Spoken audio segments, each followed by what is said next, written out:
anasema kwamba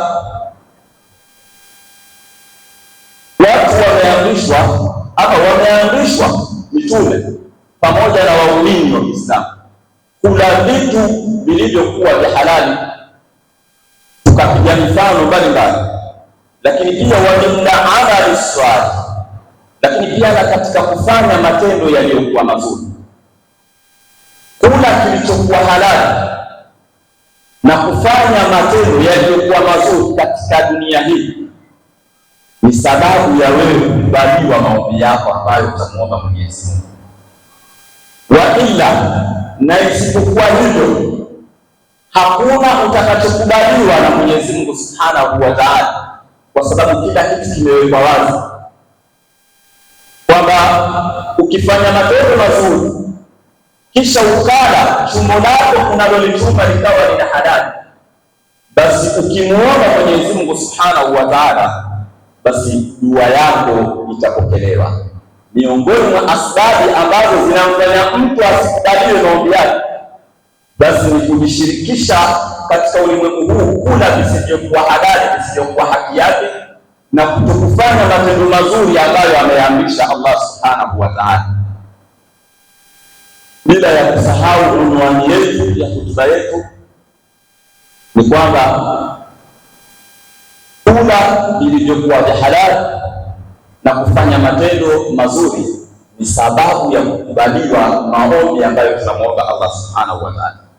Fama kana al-aklu halalan bal amalu salih maqbul, basi ikiwa chakula ni halali, ikiwa mtu chakula chake anachokila ni halali, amekichuna kwa njia ya halali, kwa jasho lake na nguvu zake, bila ya kuingiza kitu chochote ambacho ni haramu, akasema fala amalu salih, na matendo mema makubulu, hukubaliwa.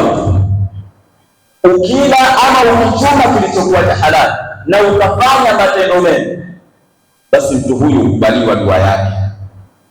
Fa idha kana al-aklu ghayra halal, lakini ikiwa chakula chako si halali, anasema fa kaifa yakunu al-amal maqbula, vipi matendo ya mtu yanaweza kukubaliwa? Maana yake ni kwamba huwezi kukubaliwa matendo yako, huwezi kukubaliwa maombi yako ikiwa wewe wakati wowote na muda wote kula yako ni haramu, kila kitu chako wewe ni haramu.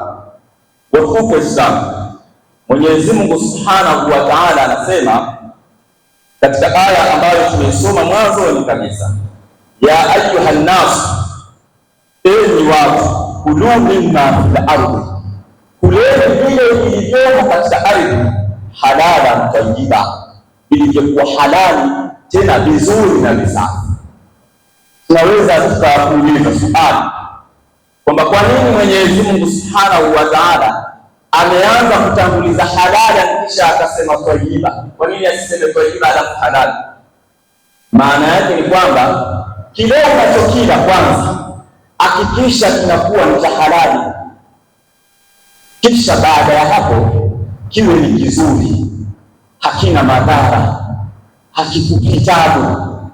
Kwa hivyo baada ya kusoma aya hii, Bwana Mtume Muhammad sallallahu alaihi wasallam akasimama Sa'd ibn Abi Waqqas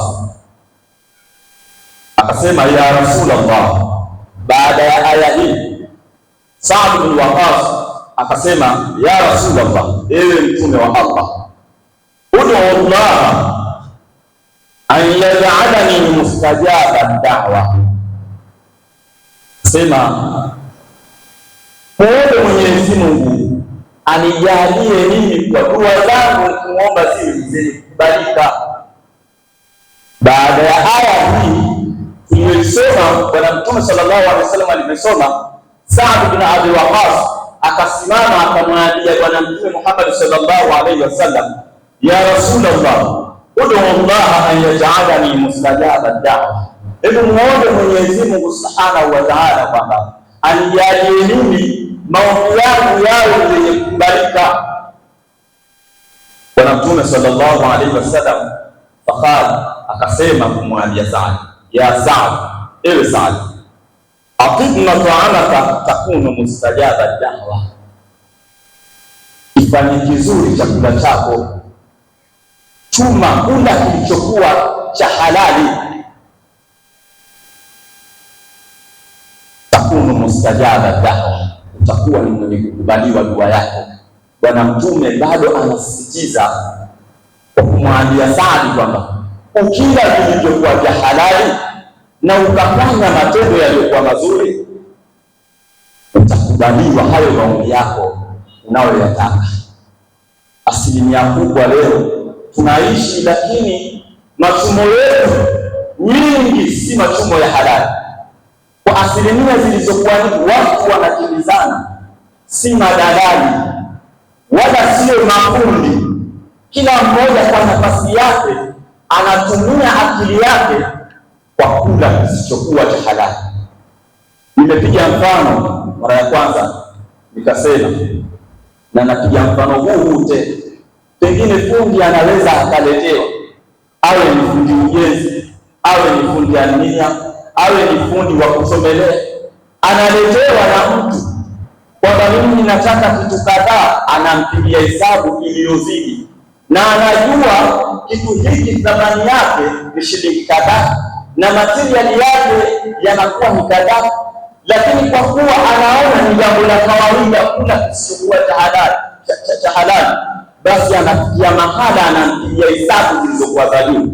Kilichobaki anakuja anawafanyia watu wengine, matokeo yake anakula kisichokuwa halali yake, familia yake anailisha kisichokuwa cha halali.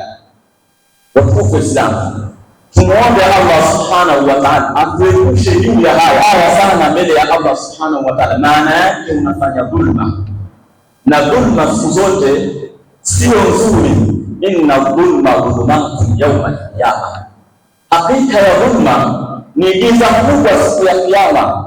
Kwa hiyo tuyaepuke haya, tuhakikishe machumo yetu yawe ni ya halali, hata kama ni kidogo, lakini uwe unaingiza katika tumbo lako kilichokuwa halali.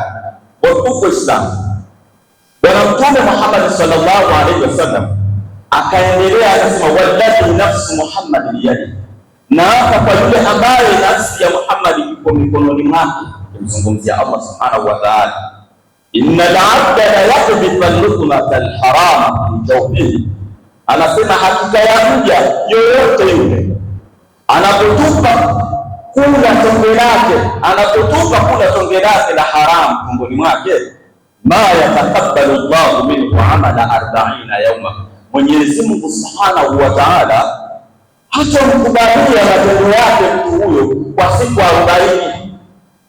Unapotupa tonge lako ukala, lakini likawa si halali, basi ufahamu kwamba Mwenyezi Mungu subhanahu wa ta'ala hatakubali matendo yako ama dua zako kwa siku 40.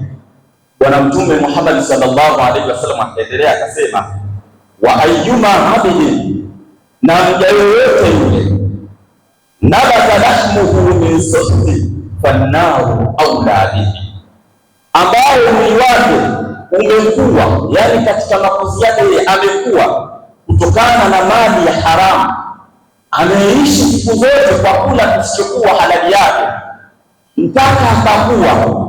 Bwana Mtume sallallahu alaihi wasallam anasema, basi moto wa Jahannam unastahiki zaidi kwake yeye. Watukufu Islam, tumuombe Allah subhanahu wa ta'ala atuepushe juu ya haya. Inna Allaha wa malaikatahu yusalluna ala nabi ya ayyuhalladhina amanu sallu alayhi wa sallimu taslima. Allahumma salli wa sallim. Allahumma arba'atul a'immatul khulafa'ir rashidin, خصوصا سيدنا عمر بن الخطاب